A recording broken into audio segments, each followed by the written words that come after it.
Morning. आपण आता मागच्या वेळेला अल्डिहाइड, केटोन, कार्बॉक्सिलिक ॲसिड हे टॉपिक संपवलेलं आहे.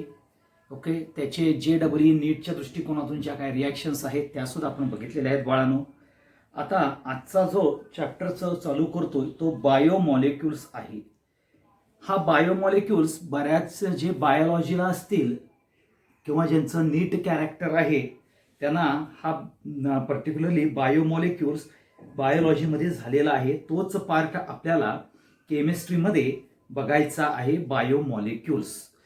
आता बायोमॉलिक्युल्स म्हणजेच तुम्हाला माहिती आहे की लिव्हिंग सिस्टीम्स जी आहे ही ग्रो होते, सस्टेन होते आणि रिप्रोड्यूस इटसेल्फ करते. म्हणजेच पर्टिक्युलरली द लिव्हिंग सिस्टीम्समध्ये 3 कॅरेक्टर्स आहेत: ग्रोईंग, सस्टेन म्हणजेच ग्रोईंग, मेंटेनिंग अँड रिप्रोड्यूस हे कॅरेक्टर आहे, हे लक्षात ठेवा.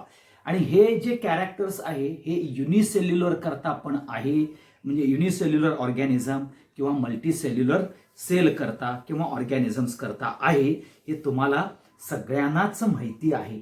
आणि म्हणून to maintain, to grow, to produce particularly certain basic unit in the form of a food, okay, in the form of a food, हे आपल्याला मिळतं आणि त्याच्याप्रमाणे लिव्हिंग सिस्टीम्स हे ग्रो होतात, सस्टेन होतात आणि रिप्रोड्यूस होतात. म्हणजेच food is the most important और फंडामेंटल पार्टिकल और fundamental things for a living system.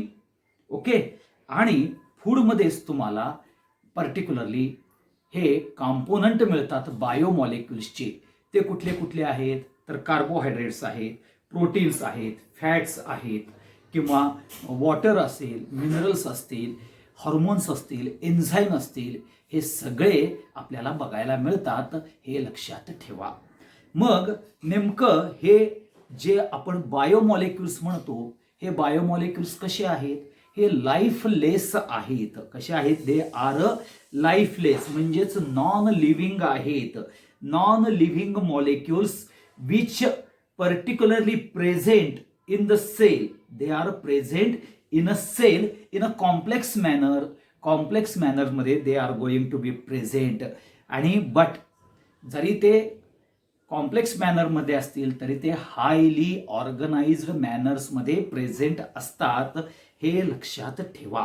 मग हे जे बायोमॉलिक्युल्स आहेत हे बायोमॉलिक्युल्स सिंपल पण असतात आणि कॉम्प्लेक्स पण असतात, किंवा ज्याला आपण मॅक्रो मॉलिक्युल्स सुद्धा म्हणतो. मॅक्रो आणि सिंपल असे दोन्ही पद्धतीचे आपल्याला बायोमॉलिक्युल्स बघायला मिळतात. आता हे जे बायोमॉलिक्युल्स आहेत हे लिव्हिंग सिस्टीम्स, जे लिव्हिंग सिस्टीम ग्रो होणार आहे, जे मेंटेन म्हणजे सस्टेन होणार आहे आणि रिप्रोड्यूस करणार आहे, त्यांना हेल्पफुल कॅरेक्टर्स म्हणून हे बायोमॉलिक्युल्स असतात, हे लक्षात ठेवा. मग तुमचे कार्बोहायड्रेट्स, प्रोटीन्स, ओके, नंतर एन्झाईम्स, हार्मोन्स, हे जर सगळे बघितले तर तुम्हाला हे मॅक्रो मॉलिक्युल्स बघायला मिळतात, हे लक्षात ठेवा. किंवा वॉटर, मिनरल सॉल्ट, व्हिटॅमिन्स वगैरे हे सगळे जे कॅरेक्टर्स येतात हे सगळे आपल्याला सिंपल मॉलिक्युल्सच्या संदर्भात येतं, हे लक्षात ठेवा. आणि म्हणून हे सगळे कॅरेक्टर फंडामेंटल थिंग्स म्हणजे फंडामेंटल इम्पॉर्टंट जे कॅरेक्टर कुठला आहे तर तो फूड आहे. आणि फूडमध्ये हे फंडामेंटल जी गरज आहे म्हणजे need of the living things काय आहे? फूड आहे. आणि ह्या फूडमध्ये पर्टिक्युलरली हे बायोमॉलिक्युल्स प्रेझेंट आहेत, हे लक्षात ठेवा. आता तुम्हाला माहिती आहे की सस्टेन करणार आहे आपण, तो ग्रो करणार आहे, म्हणजेच लिव्हिंग ऑर्गॅनिझम सस्टेन होणार आहे, ग्रो करणार आहे, मेंटेन होणार आहे. ओके, आणि इवन दो डेली ऍक्टिव्हिटीज पण परफॉर्म करणार आहेत. म्हणून तुम्हाला माहिती आहे कार्बोहायड्रेट्स आणि प्रोटीन्स किंवा कार्बोहायड्रेट्स आणि फॅट्स हे जर बघितलं तर आपल्याला पर्टिक्युलरली एनर्जीचा सोर्स बघायला मिळतो. प्रोटीन्स काय आहेत तर इसेन्शियल बिल्डिंग ब्लॉक्स आहेत, इसेन्शियल बिल्डिंग कॅरेक्टर्स आहेत, बिल्डिंग. ओके, आपले टिश्यूज सेल बिल्ड करण्याकरता म्हणजेच मेंटेनन्स ऑफ द बॉडी करण्याकरता म्हणजे जिथं इम्युनिटी कॅरेक्टर येतं तिथं प्रोटीन सिंथेसिस हे महत्वाचं आहे, हे लक्षात ठेवा. त्यामुळे त्याला बिल्डिंग कॅरेक्टर्स किंवा मेंटेनन्स कॅरेक्टर्स करता प्रोटीन हा युजफुल आहे. तसंच तुम्हाला सगळ्यांना माहिती आहे एन्झाईम्स जे आहेत हे बायोकेमिकल रिॲक्शन जे आपल्या शरीरात घडतात तिथं कॅटॅलिस्ट म्हणून ऍक्ट होतो, हे सगळ्यात इम्पॉर्टंट येतं, हा सगळ्यात महत्वाचा कॅरेक्टर. किंवा जे आपण RNA आणि DNA म्हणतो which is responsible for hereditary character or genetical characters म्हणतो, त्याच्याकरता आपल्याला ते बघायला मिळतात. मग हे जे असे जे बायोमॉलिक्युल्स आहेत त्याचा स्टडी आपल्याला करायचा आहे. मग एक्झॅक्टली बायोमॉलिक्युल्स म्हणजे काय, तर biomolecules are the complex lifeless. Biomolecules कसं आहे, it is a complex lifeless organic molecules और ऑर्गॅनिक सबस्टन्स. कसे आहेत, biomolecules are complex lifeless organic molecules और substance which is present in a cell, which is present in a cell of a living organism. Living organisms मध्ये they are present and required for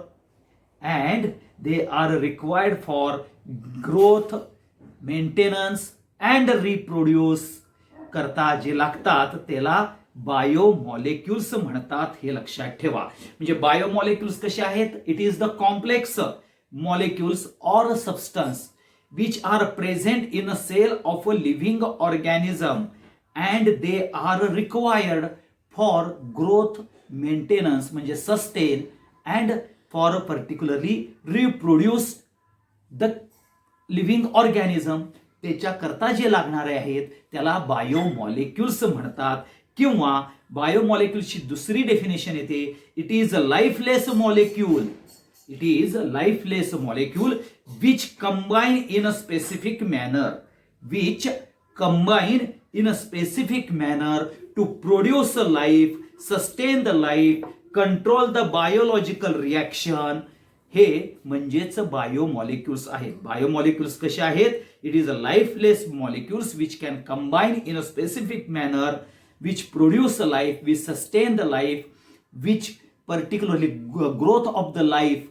Okay, these molecules are responsible, and not only that, the biological reactions which can take place, that is called as a biomolecules. आता हे particularly लक्षात घ्या, basis connect आहेत, basic character आपल्याला particularly living things sustaining, maintenance आणि growth करता लागणारे आहेत. आणि म्हणून आपण ज्या वेळेला हे बायोमॉलिक्युल्स हे कॅरेक्टर्स ज्या वेळेला बघतो त्यावेळेला बायोमॉलिक्युल्स मध्ये आपल्याला प्रोटीन, कार्बोहायड्रेट ह्या पद्धतीनं बघायला मिळतात किंवा एन्झाईम्स हे आपण बघतो.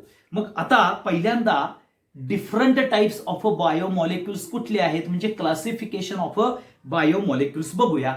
ह्यातले सिंपल मॉलिक्युल्स आहेत आणि कॉम्प्लेक्स मॉलिक्युल्स. आता सिंपल मध्ये काय आहेत, वॉटर, मिनरल, सॉल्ट, व्हिटॅमिन, हे सगळे सिंपल मॉलिक्युल्स जे आहेत ते मॅक्रो मॉलिक्युल्स नाहीत किंवा कॉम्प्लेक्स नाहीत. परंतु ज्या वेळेला मॅक्रो मॉलिक्युल्स म्हणतो आपल्याला किंवा कॉम्प्लेक्स मॉलिक्युल्स म्हणतो त्यामध्ये कार्बोहायड्रेट्स येतात, प्रोटीन्स येतात, लिपिड्स येतात, न्यूक्लिक ऍसिड्स येतात. ओके, हे सगळे काय आहेत, पर्टिक्युलरली आपण जर बघितलं तर मॅक्रो मॉलिक्युल्स येतात. म्हणून biomolecules they are particularly classified into two groups, simple molecules and macro molecules. Simple molecules मध्ये तुम्हाला वॉटर, मिनरल, सॉल्ट, व्हिटॅमिन्स बघायला मिळतात.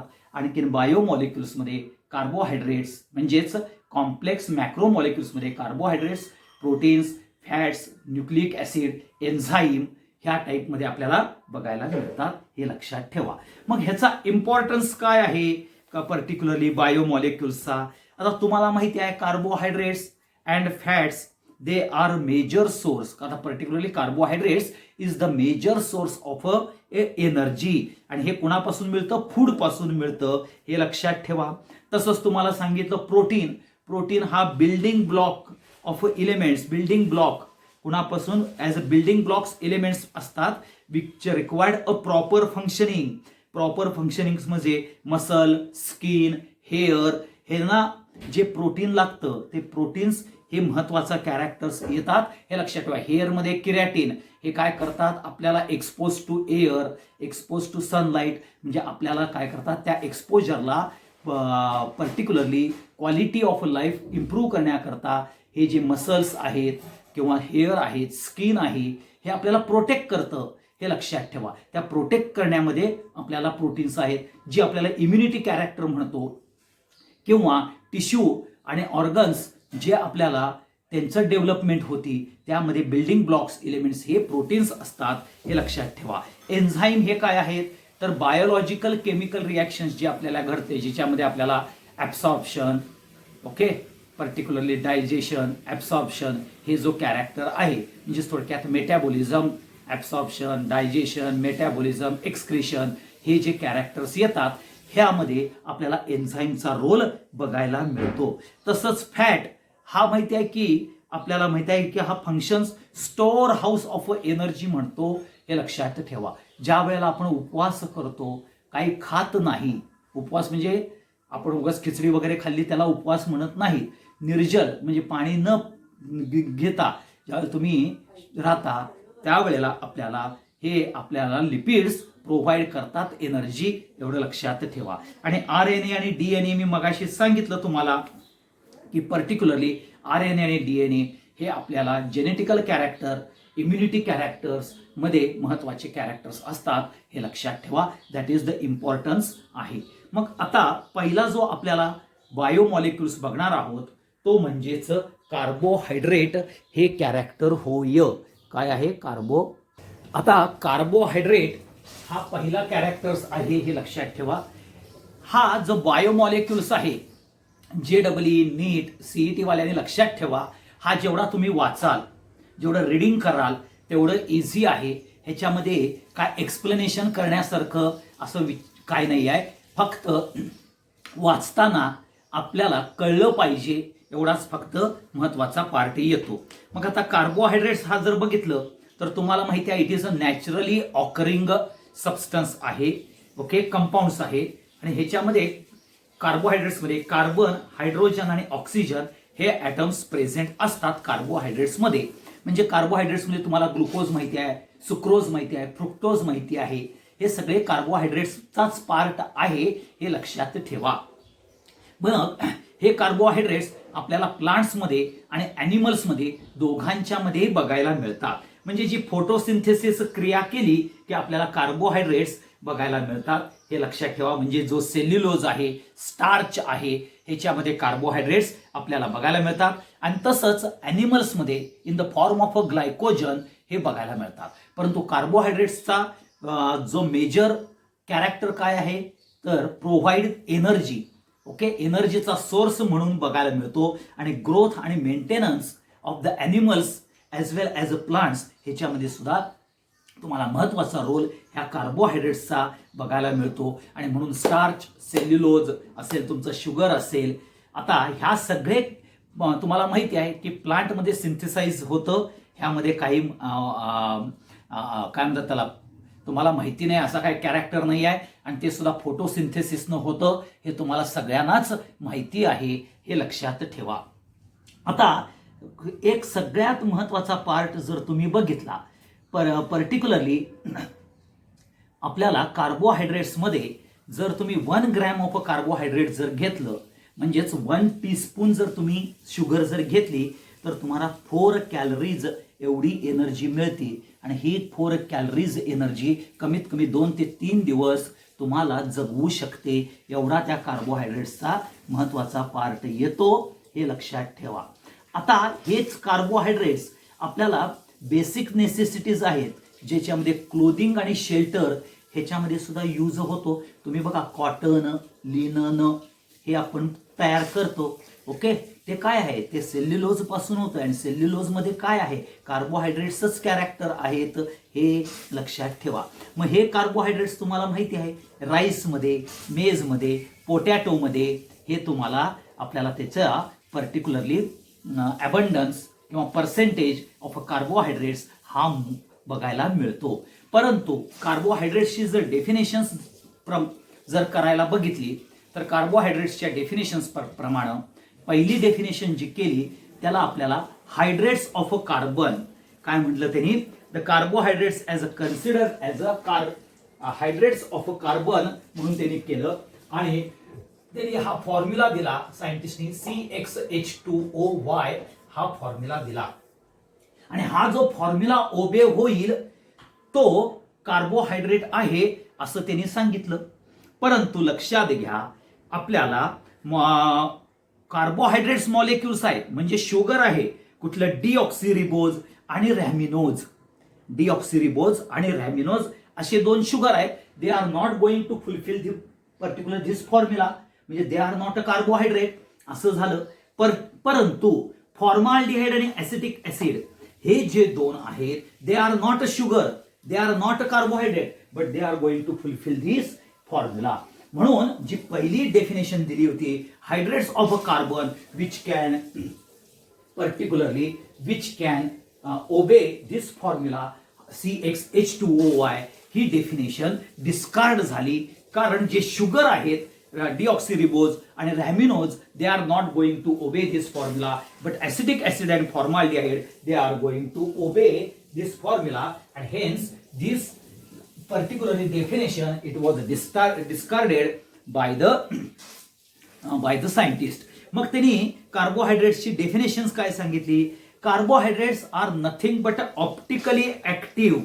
बघा हा, carbohydrates are nothing but optically active polyhydroxy aldehyde और पॉलीहायड्रॉक्सी कीटोन.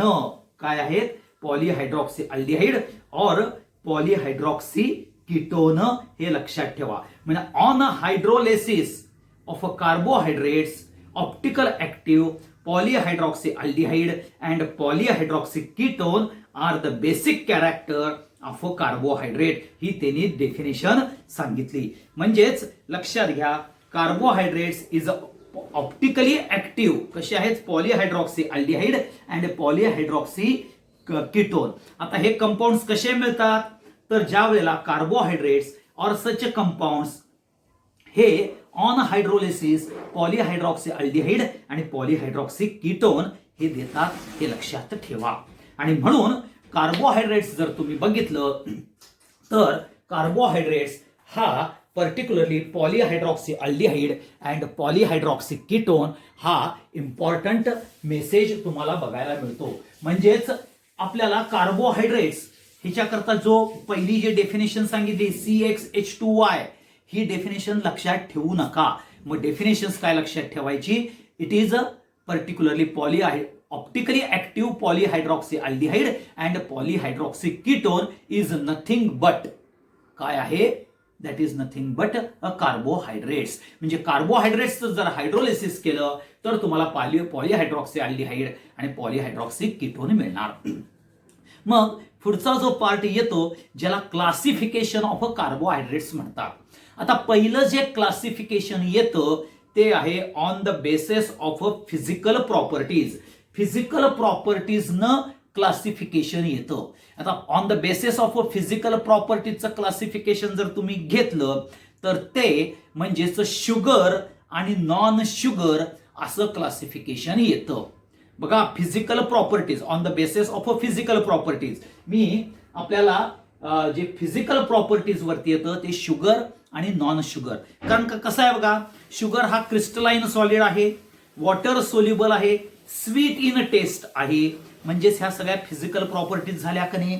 म्हणजेच on the basis of a physical property sugar आणि non sugar येतं. नॉन शुगर काय आहे, अमॉर्फस आहे, इनसोल्युबल इन वॉटर आहे आणि टेस्टलेस आहे. मग नॉन शुगर मध्ये तुम्हाला सेल्युलोज आणि स्टार्च बघायला मिळतात आणि शुगर्स मध्ये ग्लुकोज, फ्रुक्टोज किंवा केन शुगर आपल्याला बघायला मिळते. हे लक्षात ठेवा. म्हणजे on the basis of particularly on the basis of a physical property carbohydrates it can be classified as a sugar and non-sugar. Sugar is particularly crystalline solid, water soluble, sweet in taste. Example fructose, glucose and particularly cane sugar. आणि आपण ज्या वेळेला non sugar ज्या वेळेला म्हणतो तर they R amorphous in character, insoluble in water, tasteless असतात आणि ते म्हणजे सेल्युलोज, स्टार्च ह्याच्यासारखे प्रॉडक्ट आपल्याला बघायला मिळतात. आता जो पुढचा जो पार्ट आहे ज्याला on the basis of a hydrolysis म्हणजे classification on the basis of a hydrolysis. मगाशी तुम्हाला सांगितले carbohydrates are nothing but optical active. Carbohydrates are nothing but optical active. Carbohydrates are nothing but optical active aldehyde, polyhydroxy aldehyde और polyhydroxy ketone हे आपण म्हटलं जातं. हे लक्षात ठेवा. मग हायड्रोलिसिस केल्यानंतरच तुम्हाला पॉलीहायड्रॉक्सी अल्डिहाइड किंवा पॉलीहायड्रॉक्सी कीटोन मिळणार आहे की नाही. म्हणजेच क्लासिफिकेशन मी आता तुम्हाला सांगणार आहे ते ऑन द बेसिस ऑफ लक्षात घ्या हायड्रोलिसिस. मग आता on the basis of hydrolysis येतं तर कार्बोहायड्रेट्सचं क्लासिफिकेशन हायड्रोलिसिस केलं. काय केलं? हायड्रोलायसिस केलं तर तुम्हाला दोन प्रकार बघायला मिळतात. एक सिंपल कार्बोहायड्रेट आणि दुसरं येतं complex carbohydrates. Simple and complex. आता सिंपललाच आपल्याला मोनोसॅकराइड म्हणतात. हे लक्षात ठेवा. काय म्हणतात त्याला? मोनोसॅकराइड. आता सॅकराइड हा शब्द जो आहे हा ग्रीक वर्ड आहे. सॅकराइड म्हणजेच particularly meaning is nothing but sugar. Saccharide म्हणजेच शुगर म्हणून मोनोसॅकराइड म्हणजे मोनो शुगर. ओके. आणि कॉम्प्लेक्स सॅकराइड म्हणजेच कॉम्प्लेक्स कार्बोहायड्रेट्स हे आपल्याला बघायला मिळतात. आता मोनोसॅकराइड म्हणजे काय हा आपल्याला पार्ट येईल. आता सिंपल कार्बोहायड्रेट्स मध्ये द मोनोसॅकराइड आर प्रेझेंट किंवा सिंपल कार्बोहायड्रेट्सलाच मोनोसॅकराइड म्हणतात आणि ते monosaccharide is the basic unit of the carbohydrate. Monosaccharide किंवा सिंपल कार्बोहायड्रेट्स जे म्हणतो आपण ते म्हणजेच बेसिक युनिट आहे. म्हणजेच काय आहे? मोनोसॅकराइड किंवा simple carbohydrates is the basic molecules or smallest basic unit which do not undergoes a further hydrolysis. Further hydrolysis मध्ये ते जात नाहीत. और which cannot be undergoes a further hydrolysis म्हणजे you cannot do a hydrolysed particularly. म्हणजेच मोनोसॅकराइडचं तुम्ही further hydrolysis करू करत नाही. म्हणजे बेसिक युनिट आहे हे लक्षात ठेवा. हे मोनोसॅकराइड काय आहे? बेसिक युनिट येतं. बेसिक युनिट आणि ते सुद्धा कसं आहे? Smallest basic unit which cannot be further hydrolyse. मग आता ह्यामध्ये दोन प्रकार परत क्लासिफाईड होतात. एक येतो अल्डोज आणि दुसरा येतो कीटोज. आता अल्डोज म्हणजे काय? ज्याच्यामध्ये बेसिक युनिट मध्ये CHO ग्रुप आहे आणि कीटोज म्हणजे ज्याच्यामध्ये कार्बोनिल ग्रुप म्हणजे C double bond O group present आहे. आता ह्यांचं जे क्लासिफिकेशन होतं अल्डोज आणि कीटोज हे कशावरून? अल्डिहाइड ग्रुप आहे का कीटोनिक ग्रुप आहे वरून आपल्याला सिंपल मोनोसॅकराइड ह्याचं क्लासिफिकेशन होतं. आता हे अल्डोज मध्ये जर तुम्ही बघितलं तर अल्डोज हा अल्डोट्रायोज. आता अल्डोट्रायोज म्हणजे अल्डिहाइड ग्रुप. आता ट्रायोज म्हणजे 3 कार्बन. आता हे जे क्लासिफिकेशन आहे aldotriose, tetrose, pentose, hexose, number of carbon present in the sugar और इन द मोनोसॅकराइड युनिट त्याच्यावरून क्लासिफिकेशन आहे. म्हणजे अल्डिहाइड ग्रुप आहे विथ 3 कार्बन असतील तर अल्डोट्रायोज म्हणतात. 4 कार्बन असतील तर अल्डोटेट्रोज, 5 कार्बन असतील तर अल्डोपेंटोज आणि 6 कार्बन असतील तर अल्डोहेक्सोज. हे लक्षात ठेवा. म्हणजे aldehyde group with 3 carbon, aldehyde group with 4 carbon, aldehyde group with 5 carbon असं बघायला मिळतं. मग अल्डोट्रायोजचं एक्झाम्पल आहे ग्लिसरॉल्डिहाइड, अल्डोटेट्रोजचं आहे इरिथ्रोज, अल्डोपेंटोजचं आहे अर्बिनोज, अल्डोहेक्सोजचं आहे ग्लुकोज गॅलॅक्टोज. तसंच कीटोन मध्ये सुद्धा काय होईल? 3 कार्बन आणि कीटोनिक ग्रुप कीटोट्रायोज, कीटोटेट्रोज, कीटोपेंटोज, कीटोहेक्सोज. म्हणजे डायहायड्रॉक्सी ऍसिटोन, इरिथ्रोलूज, रायबोलूज, फ्रुक्टोज हे तुम्हाला काय बघायला मिळतात? तर त्यांचं पर्टिक्युलरली लक्षात घ्या, पर्टिक्युलरली ते त्यांचं क्लासिफिकेशन बघायला मिळतात. म्हणजे इथं बेसिक युनिट आहे. बेसिक युनिट मध्ये अर्धर अल्डिहाइडिक ग्रुप किंवा कीटोनिक ग्रुप असतं. मग आता तुमच्या पर्टिक्युलरली हे ग्लिसरॉल्डिहाइड आणि त्यांचा मॉलिक्युलर फॉर्म्युला वगैरे हे लक्षात कसं ठेवायचं हे लक्षात घ्या. आता तुम्ही जर ग्लिसरॉल्डिहाइड हा जर तुम्ही घेतला तर इथं HOCH2 पहिला ग्लिसरॉल्डिहाइड मी घेतला. आपल्याला इथं लक्षात कसं ठेवायचं आहे फॉर्म्युला हे मी तुम्हाला सांगणार आहे. तर ग्लिसरॉल्डिहाइडचा फॉर्म्युला येणार आहे हा HOCH2. आता हा CHOH हा कंसात टाकला CHO. आता अल्डोट्रायोज म्हणजे किती 1 2 3 झालं ना, तो ग्लिसरॉल्डिहाइड झाला अल्डोट्रायोजचा. आता अल्डोटेट्रोज मध्ये काय करायचं HOCH2 आणि CHO ऍज इट इजच राहणार आहेत. फक्त इथं काय करा 2 करा म्हणजे इरिथ्रोज आणि थ्रिओजचं येईल. आता अल्डोपेंटोज म्हणजे आता बघा इथं 2 कार्बन हे 3 आणि हा 4 म्हणून टेट्रोज आला. आता अल्डोपेंटोज मध्ये काय करायचं CHOH थ्राईस करायचं आणि अल्डोहेक्झोज म्हणजेच CHOH 4 करायचं. म्हणजे बेसिक तुम्हाला जर कळालं की अल्डोट्रायोज ग्लिसरॉल्डिहाइडचा फॉर्म्युला कळाला की ज्याला आपण HOCH2 CHOH CHO म्हणजे तुमची उजवी बाजू आणि डावी बाजू सेम आहे. फक्त CHO मध्ये जर टेट्रोज असेल तर 2 करा, पेंटोज असेल तर 3 करा, हेक्झोज असेल तर 4 करा. म्हणजेच तुमचे ग्लिसरॉल्डिहाइड, इरेथ्रोज, अर्बिनोज, ग्लुकोज ह्यांचे स्ट्रक्चर्स आणि त्यांचा मॉलिक्युलर फॉर्म्युला तुम्हाला बघायला मिळेल. तसंच आपण ज्यावेळेला डायहायड्रॉक्सी कीटोन म्हणजे कीटोट्रायोज हा जर पार्ट बघितला तर इथं येणार आहे HOCH2. हे तर तुम्ही घेणार आहे HOCH2 घेणार आहे. हा कार्बोनिल ग्रुप CO आणि परत CH2OH हा डायहायड्रॉक्सी कीटोन 3 कार्बन आहेत बघा 1 2 3. मग आता काय करायचं ह्याच्या पुढचा जो प्रॉडक्ट येणार आहे फक्त काय करायचं जो आपण कीटोटेट्रोज म्हणतो इथं तुम्हाला HOCH2 मिळणार. फक्त ह्याच्या पुढं CHOH घ्या कंसामध्ये, मग CO घ्या आणि मग CH2OH म्हणजे हा CH2OH आणि हा CH2OH आहे. फक्त डायहायड्रॉक्सी कीटोन मध्ये CHOH टाका म्हणजे 1 2 3 4 झालं. आता हे सगळं सेम कसं कीटोपेंटोजला रायबोलिजला फक्त काय करायचं इथं CHOH ट्वाइस करा. ओके आणि कीटोहेक्झोजला CHOH थ्राइस करा. म्हणजेच तुमचं आपल्याला प्रत्येकाचं डायहायड्रॉक्सी एसिटोन, इरिथ्रोलोज, रायबुलोज, फ्रुक्टोज हे सगळे कॅरेक्टर्स बघायला मिळतात.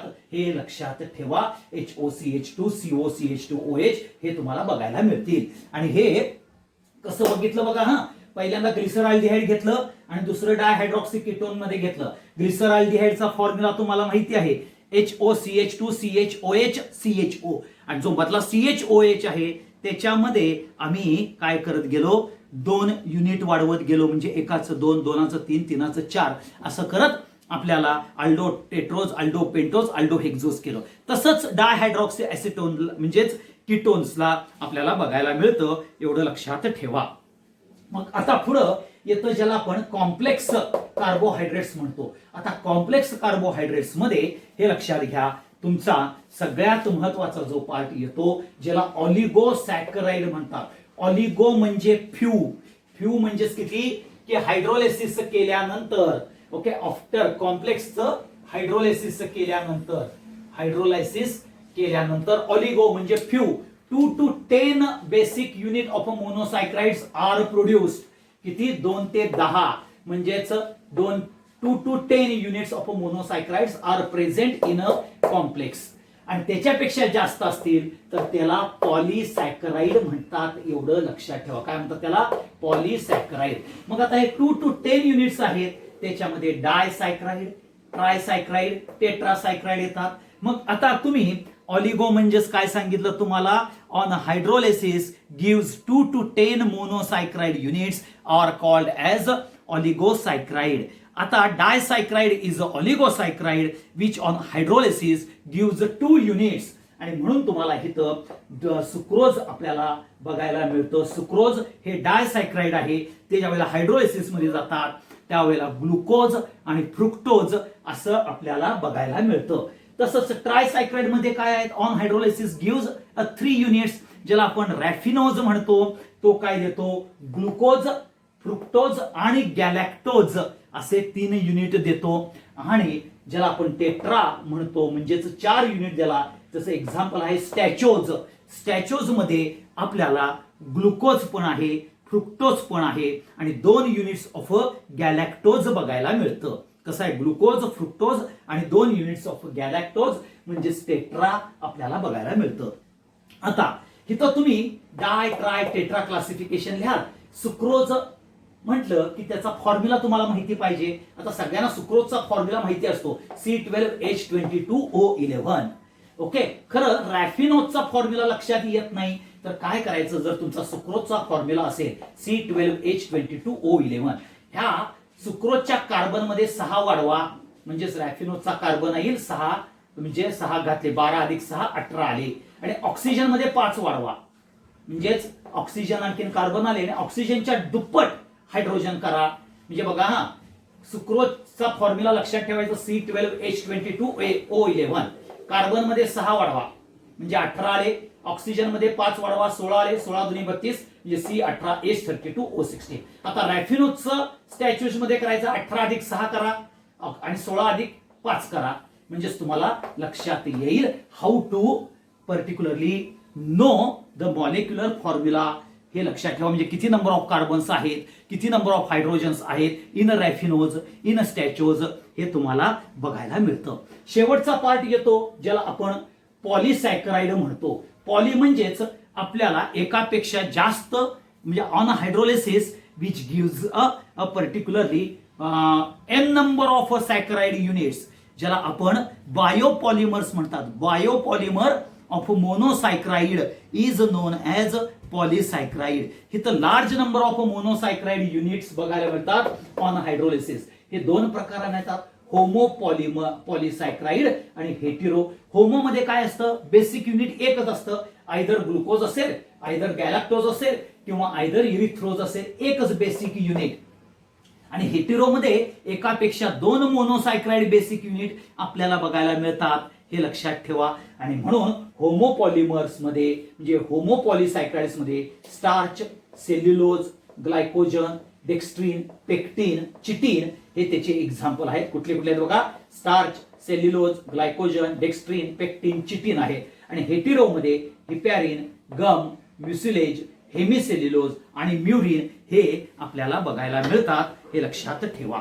आता हे पर्टिक्युलरली परत एकदा लक्षात घ्या, कार्बोहायड्रेट्सचं क्लासिफिकेशन विचारलं जातं. On the basis of hydrolysis give the classification और draw the flow chart of carbohydrates classification. त्याच्यामध्ये सिंपल, कॉम्प्लेक्स. ओके, सिंपल म्हणजे मोनोसायक्राइड बेसिक युनिट आहे, फर्दर हायड्रोलिसिस मध्ये जात नाही. त्यामध्ये अल्डोज आणि कीटोज हे क्लासिफाय करता येतं on the basis of aldehydic and ketonic group. आणि ते अल्डोज आणि कीटोज नंबर ऑफ कार्बन्स वरून आपल्याला अल्डो ट्रायोज आहे का कीटो ट्रायोज आहे, अल्डो टेट्रोज आहे का कीटो टेट्रोज आहे, हे आपल्याला बघता येतं. आणि ऑलिगो आणि पॉलिसॅकराइड हे सुद्धा तुम्हाला, ऑलिगो म्हणजे फ्यू, म्हणजे on hydrolysis it will gives a 2 to 10 units. मग त्याचा आपण डाय ट्राय टेट्रा हे कॅरेक्टर्स बघितलेला आहे. मग आता पुढचा जो पार्ट येतो ज्याला आपण रिड्युसिंग शुगर म्हणतो. आता तिसरं क्लासिफिकेशन जे आहे, पहिलं क्लासिफिकेशन होतं on the basis of a physical property, दुसरं क्लासिफिकेशन आहे on the basis of a hydrolysis, तिसरं क्लासिफिकेशन आहे on the basis of a chemical properties. On the basis of a chemical properties. आता chemical properties मध्ये आपल्याला 2 प्रकारचं particularly काय बघायला मिळतात केमिकल प्रॉपर्टीज मध्ये, रिड्युसिंग शुगर आणि नॉन रिड्युसिंग शुगर हे कॅरेक्टर बघायला मिळतात. काय बघायला मिळतात, रिड्युसिंग शुगर आणि नॉन रिड्युसिंग शुगर हे कॅरेक्टर बघायला मिळतात, हे लक्षात ठेवा.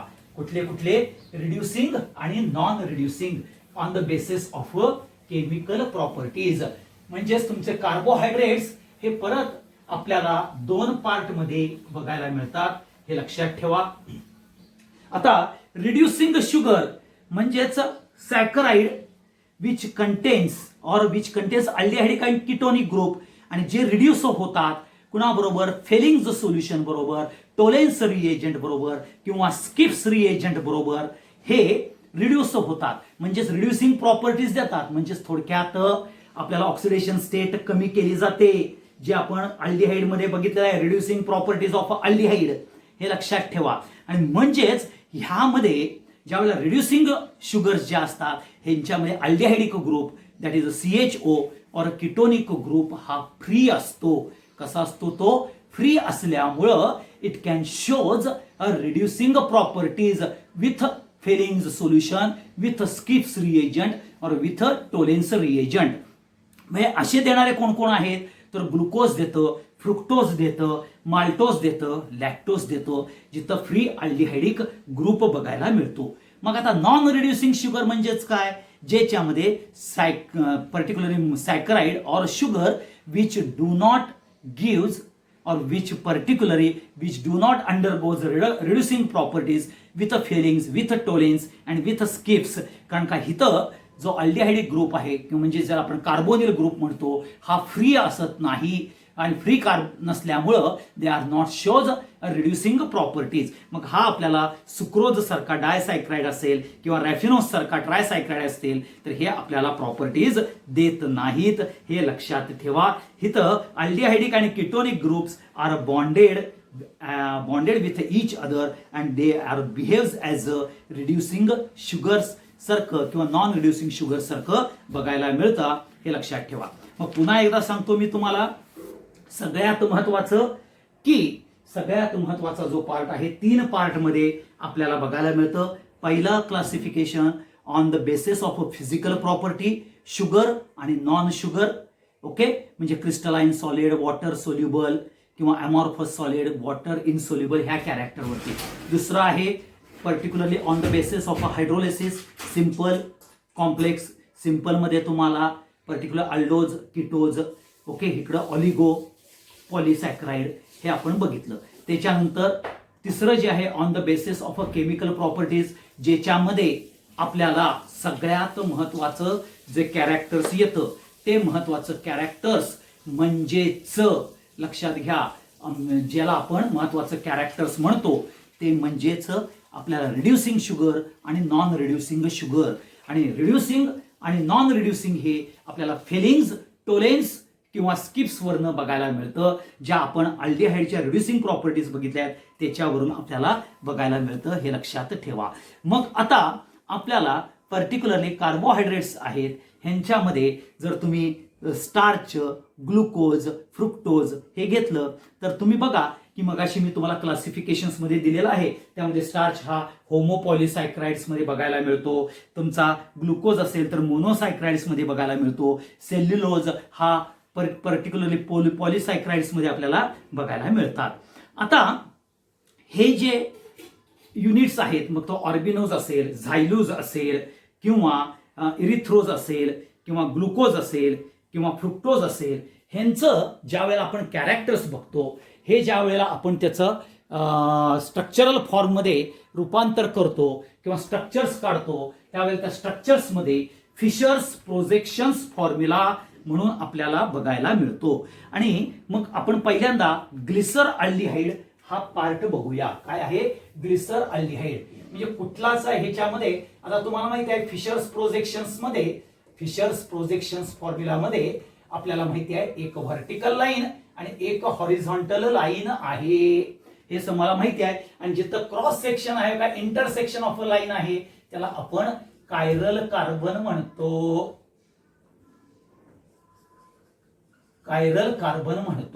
हे तुम्हाला सगळ्यांनाच माहिती आहे. आणि म्हणून इथं जे फिशर्स प्रोजेक्शन आपल्याला ज्या वेळेला हे शुगर युनिट म्हणजेच कार्बोहायड्रेट्सचे युनिट आपल्याला रिप्रेझेंट करायचे आहेत ते फिशर्स प्रोजेक्शन केलं जातं. आता हॉरिझॉन्टल लाईन तुम्हाला माहिती आहे हे आउट ऑफ द पेज आहे. म्हणजेच जर तुम्ही बघितलं तर particularly out of the page आहे म्हणजेच टुवर्ड्स ऑब्झर्वर येतात. कुठं बघितलं आपण? वेज डॅश फॉर्म्युल्यामध्ये. ओके, टुवर्ड्स ऑब्झर्वर जर असतील तर ते आपण कुठं लिहितो? Horizontal line. आणि अवे फ्रॉम द ऑब्झर्वर असतील तर व्हर्टिकल लाईनला येतात, हे लक्षात ठेवा. म्हणजे vertical line represents going in to the page. जे ऑर्डिनरी लाईन दाखवलं जातं बघा, हे तुमचा असा असेल A, B ओके, हा तुमचा एफ आणि हा तुमचा डी असेल. तर लक्षात घ्या, आणि हा तुमचा इथं ऑब्झर्वर आहे. ओके, वेज डॅश फॉर्म्युल्यामध्ये. तर हे दोन्ही काय आहेत, म्हणजे डॉटेड लाईन आणि सॉलिड लाईन. हे आपल्याला डॉटेड लाईन आणि सॉलिड लाईन हे आपल्याला हॉरिझॉन्टल लाईन रिप्रेझेंट केलं जातं. आणि हे जे सॉलिड लाईन्स आहेत, म्हणजेच ऑर्डिनरी लाईन्स ज्या आहेत, ह्या ऑर्डिनरी लाईन्स ह्या आपल्याला व्हर्टिकल कॅरेक्टर्स मध्ये बघायला मिळतात. आता ह्या ऑब्झर्वर असेल तर हे जे व्हर्टिकल लाईन्सचे जे मॉलिक्युल्स आहेत हे अवे आहेत आणि हे टुवर्ड्स आहेत ऑब्झर्वर. ऑब्झर्वरच्या टुवर्ड्स असेल तर हॉरिझॉन्टल मध्ये येणार. ऑब्झर्वर पासून अवे असतील तर फिशर्स मध्ये ते आपल्याला व्हर्टिकल कॅरेक्टर्स मध्ये येतात. हे लक्षात ठेवा. आणि त्या पद्धतीनं म्हणजेच अवे जर असेल म्हणजेच ज्या ऑर्डिनरी लाईन्स आहेत त्या व्हर्टिकल म्हणजेच going in to the page येतात. आणि टुवर्ड्स ऑब्झर्वर असतील तर ते आहेत पर्टिक्युलरली आपण जर बघितलं coming out of the page, म्हणजेच above the plane or below the plane असं बघायला मिळतं. म्हणजे डॉटेड लाईन असतील ती बिलो द प्लेन आणि जी सॉलिड वेज डॅश लाईन जी आहे ती अबाव द प्लेन येते. हे लक्षात ठेवा. आणि त्याप्रमाणे आपण प्रोजेक्शन्स फॉर्म्युला काढला जातो, हे लक्षात ठेवा. आता ह्यामध्ये ज्या वेळेला पर्टिक्युलरली कार्बोहायड्रेट्सचं कॅरेक्टर्स घेतात तर त्यावेळेला जो मोस्ट ऑक्सिडायझिंग म्हणजे जो मोस्ट ऑक्सिडेशन प्रोसेसमध्ये जातो, इझिली ऑक्सिडाइज होतो, तो व्हर्टिकली टॉप घ्यायचा. म्हणजे इथं CHO येणार आणि तुमचा इथं खालती CH2OH. कारण का तुमचा हे कसं आहे बघा फॉर्म्युला HOCH2 नंतर हा CH ओके OH आणि हा CHO मोस्ट ऑक्सिडायझेबल आहे म्हणून व्हर्टिकली त्याच्या एक्झॅक्ट अपोजिट आहे म्हणून CH2OH. आता हा C आहे. ओके, हा C आहे, लक्षात ठेवा. हा C आहे म्हणजे इकडे H येईल आणि इकडं OH येईल. हा फिशर्स प्रोजेक्शन तुम्ही दाखवणार. जर तुम्हाला नंबर ऑफ कायरल कार्बन जास्त असतील तर तुम्ही काय करणार, हॉरिझॉन्टल लाईन म्हणजे नंबर 2 नंबर 3 नंबर 4 असं तुम्हाला बघायला मिळेल फिशर्स प्रोजेक्शन्स मध्ये. हे लक्षात ठेवा. आणि म्हणून फिशर्स प्रोजेक्शन्स मध्ये हॉरिझॉन्टल लाईन आणि व्हर्टिकल लाईन ह्याच्या रिप्रेझेंटेशन आपल्याला काय बघायला मिळतं, पर्टिक्युलरली फिशर्स प्रोजेक्शन आपल्याला हे कार्बोहायड्रेट्स मध्ये अल्डोटेट्रोज, अल्डोपेंटोज, कीटोट्रायोज, कीटोपेंटोज, कीटोहेक्झोज हे स्ट्रक्चर्स तुम्ही काढू शकता. हे लक्षात ठेवा. हा सगळ्यात महत्वाचा पार्ट येतो आणि हा जो पार्ट आहे हा इम्पॉर्टंट कॅरेक्टर आहेत, एवढं लक्षात ठेवा. आता जो पुढचा पार्ट बघणार आहोत आपण, ज्याला डी अँड एल फॅमिली म्हणून आपल्याला बघायला मिळते. काय बघायला मिळते, डी अँड एल फॅमिली. आता तुम्ही सगळ्यांनीच बाळांनो, तुम्ही सगळ्यांनीच जर बघितलं तर बायोमॉलिक्युल्स हा ज्यावेळेला आपण चॅप्टर काढतो त्या चॅप्टर्स मध्ये डी अँड एल फॅमिली ही तुम्हाला बघायला मिळते. काय बघायला मिळते, डी अँड एल फॅमिली हे तुम्हाला सांगितलेलं आहे. जर तुमच्या पुस्तकामध्ये जुना पुस्तक जर असेल किंवा नवीन पुस्तक जरी असेल तर त्यामध्ये आपल्याला capital D and capital L हे फॅमिली मेंबर्स दिलेले आहेत. आता तुम्ही जुनं पुस्तक जर आपल्याकडे सगळ्यांच्याकडे आहे, हे मला माहिती आहे सगळ्यांना, तर त्या बायोमॉलिक्युल्स मध्ये जुन्या पुस्तकातला पेज नंबर 512 मध्ये एक ब्लू प्रिंट मध्ये जे टेबल दिलेलं आहे आणि जे स्ट्रक्चर्स दिलेले आहेत ते structures they are important to discuss this D and L family. लक्षात घ्या. म्हणजेच capital D and capital L family किंवा कॉन्फिगरेशन. आता कॅपिटल आणि D and capital L is nothing to do with dextro rotatory and laevo rotatory. कारण का dextro rotatory आणि लिव्हो rotatory आपण जे दाखवतो ते स्मॉल डी प्लस न किंवा स्मॉल एल मायनस न दाखवतो. तिथं आपण capital D and capital L हा फॉर्म आपल्याला बघायला मिळतो. हे लक्षात ठेवा. हे लक्षात ठेवा. आता मग आपल्याला हे कॅपिटल डी आणि कॅपिटल एल हा पार्ट काय आहे हे जर तुमच्या लक्षात आलं, ओके, हे जर तुमच्या लक्षात आलं म्हणजेच तुम्हाला कॅपिटल डी फॅमिली आणि कॅपिटल एल फॅमिली म्हणजे काय आहे हे लक्षात ठेवा. आता पर्टिक्युलरली जे शुगर्स आहेत मग म्हणजेच मोनोसायक्राइड युनिट्स आहेत, they are going to divide into capital D family and capital L family. Okay, आणि हे D and L notation are used, हे जे डी अँड एल जे notations are they are used particularly for the family character and relative configuration of a carbohydrates. हे D and L is nothing to do with optical activity. Optical activity करता नाही आहे. जी family आहे relative configuration जे कार्बोहायड्रेट्सचं आहे ते त्याच्या family करता हे आपल्याला बघायला मिळतं. एवढं लक्षात ठेवा, हा सगळ्यात इम्पॉर्टंट कॅरेक्टर येतो. ओके, हा सगळ्यात इम्पॉर्टंट कॅरेक्टर येणार आहे, हे लक्षात घ्या. ठीक आहे. आता म्हणजेच नेमकं आपल्याला रिलेटिव्ह कॉन्फिगरेशन आहे. तर आता ह्याच्यामध्ये तुम्हाला जर तुम्ही पेज नंबर 512 वरती जर बघितलं तर तुम्हाला हे असं दिलंय बघा. त्यांनी काय काय गोष्टी कशा दिल्यात बघा.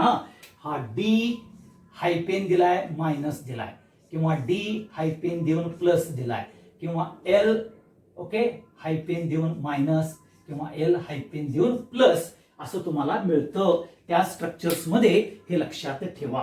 आता हा हायपेन आहे म्हणजे डॅश आहे, हे मायनस साइन नाही आहे, हे लक्षात ठेवा.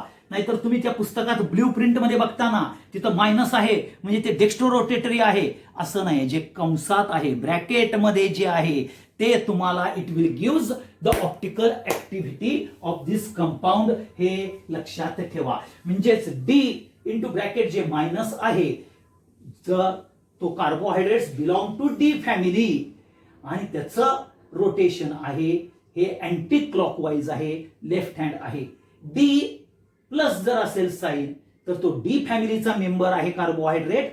ओके, आणि त्याचं रोटेशन क्लॉकवाईज म्हणजेच राईट हँड साइडनं आहे. म्हणजेच तो डेक्स्ट्रो रोटेटरी आहे, हा लिव्हो रोटेटरी आहे, हे लक्षात ठेवा. तसंच L plus and L minus, capital L and capital L minus आणि कॅपिटल एल प्लस, हे लक्षात ठेवा. मग हे कॅपिटल डी आणि कॅपिटल एल हे कशावरून ठरवलं जातं तर आता जो OH ग्रुप आहे ज्याला फिशर्स प्रोजेक्शन्स मध्ये हा जो OH ग्रुप आहे अटॅच्ड टू ऍडजसंट कार्बन. आता ह्याच्यात ऍडजसंट कार्बन कुठला आहे, हा CH2OH आहे. ह्या ऍडजसंट कार्बनला, कारण का हा एक, हा दुसरा कार्बन, हा तिसरा कार्बन, हा ऍडजसंट कार्बनला ज्या वेळेला येतो म्हणजेच ऍट द बॉटम बरं का, व्हर्टिकली बॉटम मध्ये बघायचा आहे, टॉप मध्ये बघायचा नाही, टॉपचा ऍडजसंट करायचा नाही. व्हर्टिकली डाऊनवर्ड ज्या वेळेला येतो, डाऊनवर्डचा जो OH ग्रुप आहे सगळ्यात शेवटचा त्याचा ऍडजसंट कार्बन म्हणजे जो CH2OH आहे, त्या CH2OH च्या डाव्या उजव्या बाजूला जर असेल OH ग्रुप तर तो कॅपिटल डी फॅमिली मध्ये येणार. म्हणजेच हा डी ग्लिसर अल्डिहाइड म्हणून येईल आणि ते डी ग्लिसर अल्डिहाइड्स मध्ये डॅश करून ज्या वेळेला असा प्लस दिला जातो तर हे तुम्ही म्हणायचं पर्टिक्युलरली हा ग्लिसर अल्डिहाइड हा डी फॅमिली मधला आहे आणि त्याचं रोटेशन हे डेक्स्ट्रो रोटेटरी आहे. कारण का CH2OH बघा, हा जो ऍडजसंट कार्बन आहे त्याच्या उजव्या बाजूला जर OH ग्रुप असेल तर डी फॅमिली, डाव्या बाजूला असेल तर कॅपिटल एल फॅमिली मध्ये तो येणार, हे लक्षात ठेवा. म्हणजेच तुम्हाला कॅपिटल डी आणि कॅपिटल एल हे कशावरून, जो ऍडजसंट शेवटचा OH ग्रुप आहे. आता इथं बघा CH2OH हा शेवटचा जो OH ग्रुप आहे हा काय लेफ्ट हँड साइडला आहे, राईट हँड साइडला आहे. म्हणजेच हा परत डी फॅमिली मध्ये असेल. आणि हा जर समजा तुम्हाला मायनस दिला म्हणजे तुमच्या पुस्तकातला जो दुसरं कॅरेक्टर आहे ज्याला इरिथ्रोज म्हणतात तो हा इरिथ्रोजचं स्ट्रक्चर आहे, इरिथ्रोज. ओके, म्हणजे हा डी फॅमिलीचा आहे इरिथ्रोज, परंतु त्याचं रोटेशन काय आहे तर ते मायनस म्हणजेच लिव्हो रोटेटरी कॅरेक्टर येतं. मग आता बघा इथं काय आहे, जो शेवटचा OH ग्रुप आहे ऍडजसंट कार्बनच्या लेफ्टला आहे, म्हणजेच तो एल फॅमिली मधला येईल. आणि जर प्लस लिहिलं तर एल विथ डेक्स्ट्रो रोटेटरी, आणि जर मायनस असेल तर L with laevo rotatory character येतात, हे लक्षात ठेवा. म्हणजेच कॅपिटल डी आणि कॅपिटल एल हे कशावरून ठरलं जातं, जो आपल्याला फिशर्स प्रोजेक्शन्स मध्ये शेवटचा कायरल कार्बन त्याच्या ऍडजसंट कार्बन जो CH2OH आहे, त्या CH2OH च्या उजव्या बाजूला जर तो OH ग्रुप असेल शेवटच्या कायरल कार्बनचा, तर तो डी फॅमिली, डाव्या बाजूला असेल तर एल फॅमिली येईल. आणि ब्रॅकेटमध्ये ज्यावेळेला प्लस आणि minus it is related to optical rotation. Capital D आणि capital L they are not related to optical rotation, but they are related to relative configuration of a carbohydrate, हे लक्षात ठेवा. आणि म्हणून monosaccharide they are going to be a name or they are going to be represented as D and L based on stereochemical equations मध्ये. म्हणजे स्टेरिओकेमिकल character मध्ये capital D आणि capital L हे यूज केलं जातं.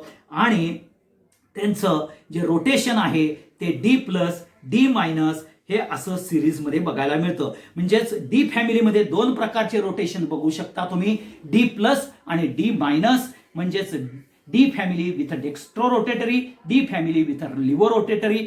सिमिलरली एल मध्ये L plus and L minus असं सुद्धा तुम्ही बघू शकता, हे लक्षात ठेवा. म्हणजे ते रोटेशन पॉझिटिव्ह साईडला किंवा निगेटिव्ह साईडला सुद्धा करतील, हे लक्षात घ्या. आणि म्हणून तुम्ही बघा, तुम्ही ज्यावेळेला ग्लुकॉन डी हा जो ब्रँड बघता किंवा ग्लुकोज डी म्हणून ब्रँड बघता बघा, तर त्यामधला कॅपिटल डी आहे. ग्लुकॉन डी मध्ये बघा कायम असा कॅपिटल डी दिला जातो. तो कॅपिटल डी म्हणजेच काय, तो डी फॅमिलीचा आहे. आणि म्हणून तुम्ही शुगरचं जर स्ट्रक्चर्स बघितलं तर त्या शुगरच्या स्ट्रक्चर्सचा शेवटचा OH ग्रुप हा पर्टिक्युलरली काय आहे, उजव्या साईडला आहे. फ्रुक्टोजचा सुद्धा उजव्या साईडलाच आहे, हे लक्षात ठेवा.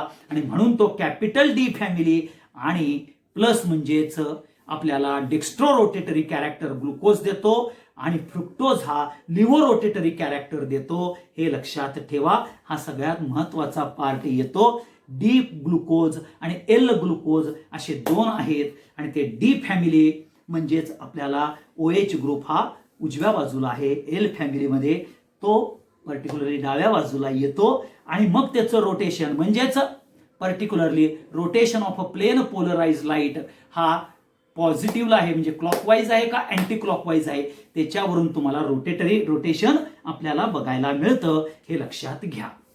आणि म्हणून इथे कॅपिटल डी आणि कॅपिटल एल, पुन्हा एकदा सांगतो, capital D and capital L हे relative configuration of a carbohydrate आहे, हे लक्षात ठेवा. ते डिसाइड होतं तर जो शेवटचा कायरल कार्बनचा जो OH ग्रुप आहे तो त्याच्या व्हर्टिकली डाऊनवर्ड फिशर्स मध्ये जो ऍडजसंट कार्बन आहे त्याच्या तो उजव्या बाजूला आहे का डाव्या बाजूला आहे त्याच्यावरून ती फॅमिली ठरली जाते. आणि त्याच्यामध्ये ऑप्टिकल रोटेशन पॉझिटिव्ह आहे किंवा निगेटिव्ह आहे ते प्लेन पोलराइज लाईटचं डेव्हिएशन कसं होतं त्याच्यावरती आपल्याला बघायला मिळतं, हे लक्षात ठेवा. आणि म्हणून मोनोसायक्राइड मध्ये जर तुम्ही बघितलं तर अल्डिहाइडिक आणि किटोनिक ग्रुप हे प्रेझेंट असतात, हे लक्षात ठेवा. आणि त्यामध्ये त्यांच्यामध्ये क्लासिफिकेशन जे होतं ते टेट्रोज, पेंटोज, हेक्झोज, हेप्टोज अशा पद्धतीनं म्हणजे नंबर ऑफ कार्बन्स वरती आपल्याला बघायला मिळतात, हे लक्षात घ्या. आणि पर्टिक्युलरली जर तुम्ही बघितलं तर they are optically active polyhydroxy aldehyde किंवा पॉलिहायड्रॉक्सी कीटोन बघायला मिळतं. ह्यामध्ये जो आपल्याला डायहायड्रॉक्सी ऍसिटोन आहे म्हणजे कीटो ट्रायोज मधला जो डायहायड्रॉक्सी ऍसिटोन आहे तो जर सोडला तर बाकी सगळे ऑप्टिकल ऍक्टिव्ह आहेत. डायहायड्रॉक्सी ऍसिटोन हा ऑप्टिकली ऍक्टिव्ह कॅरेक्टर नाही आहे, एवढं तुम्ही सगळ्यांनी लक्षात ठेवा. मग पुढच्या वेळेला आपण जो पार्ट बघणार आहोत तो ग्लुकोज म्हणजे काय, ओके, हे लक्षात ठेवायचं. मग इथं पर्टिक्युलरली सगळ्यांनी आता जो पेज नंबर 512 आहे त्या पेज नंबर 512 मध्ये आपल्याला जे स्ट्रक्चर दिलेलं आहे ग्लुकोजचं, फ्रुक्टोजचं, ओके, हे फिशर्स प्रोजेक्शननं ते स्ट्रक्चर्स लक्षात ठेवा. ते सगळ्यात महत्वाचं स्ट्रक्चर्स आहे. हा इम्पॉर्टंट कॅरेक्टर आहे. कारण का ह्या स्ट्रक्चर्सवरून आपल्याला सायक्लिक कॅरेक्टर सुद्धा बघायला लागणार आहे, हे लक्षात घ्या. Okay, D family. आणि बोर्डाच्या दृष्टिकोनातून draw a structure of particularly erythrulose, ribulose, असं एक एक मार्काला ते स्ट्रक्चर्स विचारलं जातं. किंवा draw a structure of a glucose और फ्रुक्टोज असं सुद्धा विचारलं जातं. विथ फिशर्स प्रोजेक्शनचं स्ट्रक्चर काढा म्हणून तुम्हाला विचारलं जातं, हे लक्षात ठेवा. ओके, आणि म्हणून मग हा पार्ट झाल्यानंतर आपल्याला म्हणजेच पहिल्यांदा आपण बघितलं क्लासिफिकेशन बघितलं, आणि क्लासिफिकेशन मधलं कॅपिटल डी फॅमिली म्हणजे काय, कॅपिटल एल फॅमिली म्हणजे काय, हे आपण कॅरेक्टर्स बघितलं. मग त्याच्यानंतर आपल्याला येतं एक्झॅक्टली ग्लुकोज म्हणजे काय, हा पार्ट बघणार आहे. आता तुम्हाला माहिती आहे ग्लुकोज हे नॅचरल शुगर आहे, कंबाईन फॉर्ममध्ये बघायला मिळतं, आणि हे अबंडंटली आपल्याला प्रेझेंट आहे, particularly present on the earth अबंडंटली बघायला मिळतात. आणि डिफरंट नेम्स ऑफ ग्लुकोज हे मगाशी सांगितलं तुम्हाला, ग्लुकोज आहे, डेक्स्ट्रोज आहे, ग्रेप आहे, शुगर आहे, ब्लड शुगर आहे, हे सगळ्यामध्ये आपल्याला ग्लुकोज म्हणजे ज्याच्यामध्ये 6 कार्बन्स आहेत हे बघायला मिळतात. म्हणजे ज्याचा फॉर्म्युला C6H12O12 हा जो फॉर्म्युला आहे हा तुम्हाला फॉर्म्युला सगळ्यांनाच C6H12O6 हा जो फॉर्म्युला आहे हा तुम्हाला माहितीच आहे, हे लक्षात ठेवा. आणि हा पर्टिक्युलरली पेंटा हायड्रॉक्सी अल्डिहाइड हा पार्ट बघायला मिळतो. ग्लुकोज हा पेंटा हायड्रॉक्सी अल्डिहाइड आहेत, हे लक्षात ठेवा. 5 हायड्रॉक्सिल ग्रुप आहेत अलॉंग विथ CHO ग्रुप आहेत, लक्षात ठेवा. आणि हा डेक्स्ट्रो रोटेटरी कॅरेक्टरचा आहे. ओके, हा महत्वाचा पार्ट येतो. तर इथं आपल्याला जो ग्लुकोजचा मी तुम्हाला थोडासा पार्ट जो सांगितला आहे तो बघून घ्यायचा, आणि उद्याच्याला आपण ह्याचं पर्टिक्युलरली ग्लुकोज त्याचं प्रिपरेशन्स हे सगळे आपण बघायचे आहेत, हे लक्षात ठेवा. Thank you very much.